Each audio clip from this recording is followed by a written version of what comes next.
So Mark Hamill quits Facebook over wokeness, and the NPCs, they don't know how to react. At first, they react like they normally do, but after reading the post, they react, well, confused. And then I'm sure they'll start reacting the same old way because something else will tick them off eventually. Hey there, so today we are returning to that wonderful world of celebrity. And if you look up Mark Hamill right now, these are the type of top stories you'll find. Star Wars icon Mark Hamill quits Facebook over specific types of ads out there. Mark Hamill says he quit Facebook because, again, of its ad policy. Now, what's funny about this, though, is he drops Facebook, but he keeps Instagram. And if you don't know about that, well, Instagram is owned by Facebook. Oopsie, but you know the old saying, ignore that. So Mark Hamill tweeted this out, talking about his decision. So disappointed that hashtag Mark Zuckerberg values profit more than truthfulness that I've decided to delete my Facebook account. I know it's a big who cares for the world at large, but I'll sleep better at night. Hashtag patriotism over profits.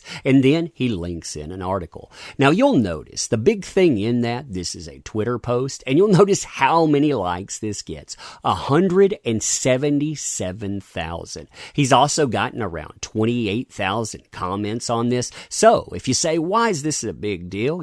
Well, as you know, Mark Hamill is an influencer, influences quite a few people out there, and him saying, hey, I'm turning my back on Facebook because, well, that can influence a lot of people to do the same. Even though, again, Instagram's still keeping it, but ignore that. Ignore that for real. So the article that he links to, it's pretty funny in the way that it doesn't even camouflage what it's trying to say. I like those that try to obfuscate it, but these, it just hits with the subtlety of a hammer. So this is the New York Times, and you expect that bludgeon approach. And they say that Facebook says it won't back down from allowing, what's that in those ads? Oh, lies in them. That's right. Basically, what these folks want is they want fact checker sites. They want places like, say, Snopes out there going through this. And yeah, you can really trust those, can't you?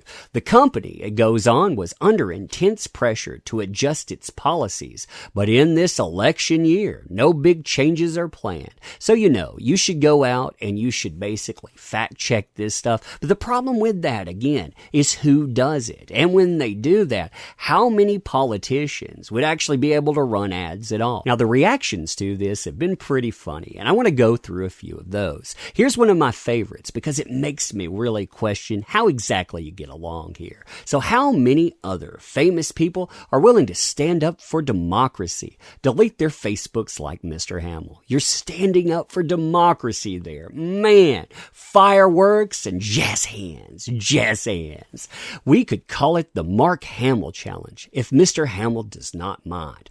This is not just for famous people. How many of us are willing to take the Mark Hamill Challenge? So what you're telling me is that to defend democracy, basically we need to bring in sites like Snopes. Those will decide what is truthful and what isn't. Otherwise, we need to go out and to dump platforms. Yeah, because that's going to fix things, right? Oh, what a mess. What a mess I did. Now, what's crazy about this is that Facebook, of course, was hauled up in front of Congress. There was a lot of discussion about that. I'm sure that you remember it. Those folks that are talking about this now, they complained about that idea because, it was a discussion over banning certain ideologies. Now, however, since you're being told that those ideologies won't be banned, well, they agree with this.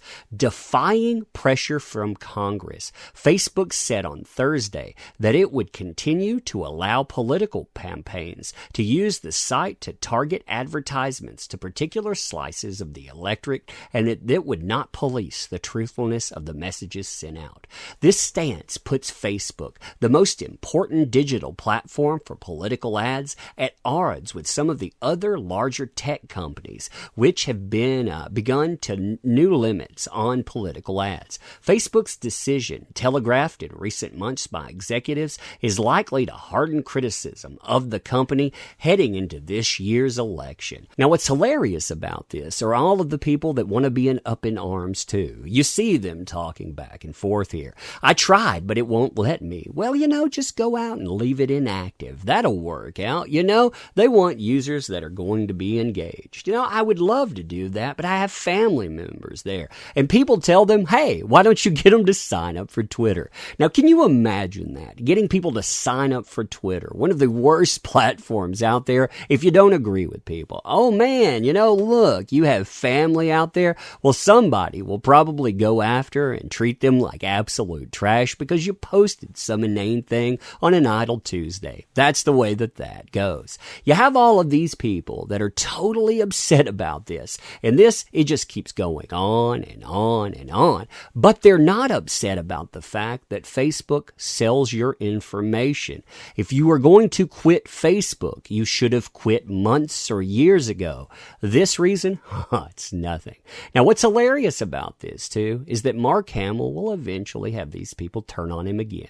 They turned on him not too long ago because he actually liked a post on Twitter. That's right, he liked that one post from J.K. Rowling, and they've done that before. It's a sad reality out there, and this reality that they're endorsing, it cuts both ways. So, you know what? I would even imagine that they'll turn on Mark Hamill because of that as well. Oh my God, this thing, it could be used as one standard or another, therefore. But anyway, you tell me what you think about this. I think it's kind of funny personally. So ending this, I want to thank you for showing up. I want to thank you for participating. You make this stuff possible. If you like, help out the channel here, you can subscribe to it. You can share videos and on. It helps out, but you spending your time here matters. I want to thank you for that. I don't want to take up much more of it except to say that, hey, I do appreciate you. That umbrella guy loves you. And, well, we'll be doing this again really soon.